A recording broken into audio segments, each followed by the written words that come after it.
As a second part of the Abbey Hall leader development, I suppose, what the group did was they developed a stage and the different lightings and all that is involved. I'm not very technical, but all is involved with putting on plays and dramas. So that has led to a number of amateur dramas resurgence that were there beforehand but had died off because there was nowhere for them to form. But it also led to another leader project which is very interesting, and I'm going to introduce you to Alison, who's going to talk to us about that. This is Alison, and Alison's going to tell us about this exciting project for young people on the stage. Alison? Hi, yes, as part of the LCDP programme and Undergoal 2, some of it is engaging with young people. And one of the things that we worked out in Graiguenamanagh with, and one of the groups we work with in Graiguenamanagh is Spark Productions. And it's led by a young man, Graiguenamanagh. He's 22 years of age. And he wrote 2 plays on his own and put them on in local pubs.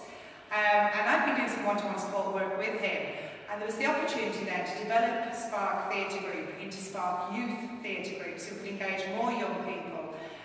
So I wrote a bit to RDP. And so it's leader funded, and we were successfully getting €20,000 for this year to develop a structured training programme for young people around the arts and the theatre, from set design to sound control. So Devious Theatre Group in Kilkenny are delivering the contract, and now we have Spark Youth Theatre Group with over 25 participants in it. They've already delivered 1 play, Down to Down, and they're online for the 2nd play now in June, Last of the Freshers. Hi, so carrying on from the developments of youth projects in Graiguenamanagh, we, as an interagency, the Abbey Hall, Ostra Youth and Leader, all submitted a proposal for a youth cafe, and we've been successful with that. So we're pleased to be saying we'll be starting in the next couple of months, whereby we're going to raise the roof and we'll have its own access through some stairs.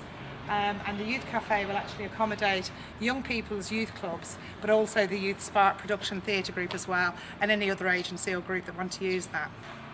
Okay, adjacent to the Abbey Hall was a piece of parish grounds, and this was a wasteland, I suppose.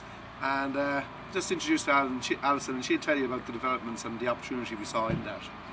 Yeah, it was about 4 years ago, and I can remember being in the Abbey Hall and I looked over the wall and just looked out onto the waste ground, and as we were working with unemployed people, the idea came up to do a horticulture course and engage with the unemployed to come in and actually learn new skills such as stone wall building, the horticulture and willow fencing.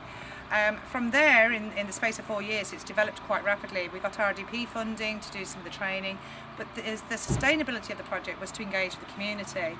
Now the community has actually took over the garden and the responsibility and the maintenance, and they now use this Tagine as their sort of meeting room, but also to grow some of the indoor plants. And I think if you have a look around it now, the overall transformation, if we could give you the before and after picture, is actually amazing. But again, it's giving something back to the community and something that's functional and working well.